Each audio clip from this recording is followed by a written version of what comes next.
Hey y'all, it's Coach Jay, and this is episode number 2 of Happiness in Harmony. We are going to call this episode Ho Ho Ho and No No No. How do we handle managing our children's, our families, our spouses, our own hidden expectations during the shopping season when there is music playing everywhere, there's these bright, beautiful colors everywhere, there are all of these air quote sales going on.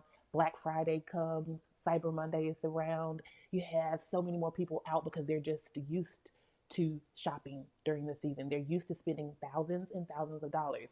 And let's be clear, thousands and thousands of dollars in 1999 or in 2009 or in 2018 is not the same thousands of dollars in 2024. The thousands of dollars now is really like tens of thousands of dollars, right? If you're anything like me, you have children who want things that cost hundreds of dollars per item, 500, 600, sometimes $700, just because that's this generation. There's nothing wrong with the prices. There's nothing wrong with our children. It's just how things have evolved in our society. So how do you manage the difference between your cheery, ho ho ho side and your a little bit more logical, rational, pragmatic side of no, no, no, not that? It is imperative that you go ahead and set the parameters for what you are willing to do for the holiday season. It may mean that you share a number with your children. Hey, you have $1,000 each. Or, hey, you have $500 each. Whatever the number is, it doesn't matter. Okay. So it's not about you upping the number or you making the numbers up. It's about you already knowing what the parameters are and verbalizing those parameters so that the people around you are fully aware of where you stand when it comes to holiday shopping. Now, I have heard of people who have very specific credit cards that they use for holiday shopping. They've been saving money all year long. They have certain ways that they do things, or they've been collecting things all year. That is great. That is wonderful. But this is for those people who may not be doing that. They may not have a specific credit line that they use. They may not have a specific way that they've been shopping all year, and they have to figure out what they're going to do not to overwhelm themselves or be left with lots of regret and resentment when January rolls around and they have all of these things, but not all of the money anymore.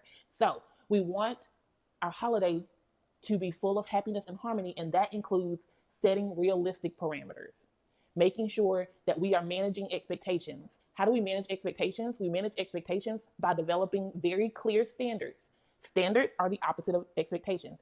Expectations are usually unspoken. It's where your child or your family or your spouse just assumes that you are going to get them whatever they say they want for the holiday. That's an expectation. It's an assumption that you're going to do something. A standard is what you say you're willing to do, what the parameters are for what you're going to do for the holiday.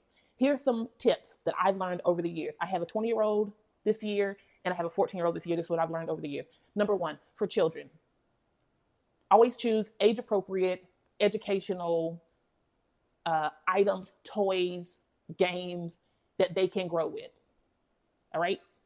I love magic sand. I love clay, but it doesn't last that long, and it's easier to simply buy a game that has multiple things they can play on it, even if it's a video game. Okay, we'll choose a video game with multiple things they can play versus magic sand that gets everywhere and then it gets thrown away in 3 days. So for smaller children, smaller family members, nieces and nephews, age appropriate, educational toys, items.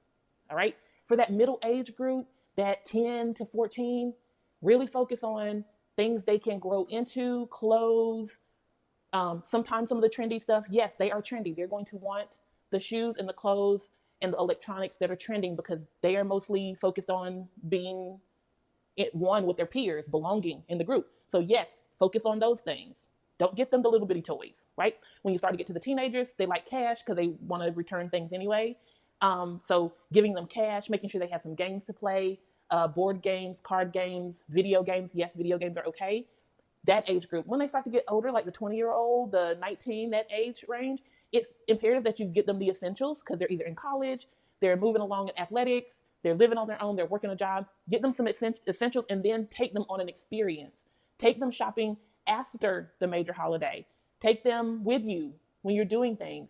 Include them in the process so that they can literally explain to you. They can learn how to set those standards of what they need. They can talk to you about it. Once we get older and we have friends and family that are way past the 20, 25-year-old range, we really don't have to buy them anything.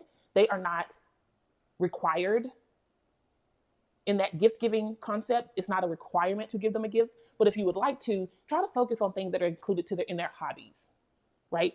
Are they a book lover? Buy them a book or give them a gift card to a bookstore. Do they enjoy watching movies? Give them a year's supply of popcorn, something of the sort. But the scarf or the towels or the necktie or the socks that you've been given, that really says no, no, no, not ho, ho, ho. Okay? We want it to be cheerful, happy, harmonious, and this is how we do it. Okay? Hopefully these tips helped.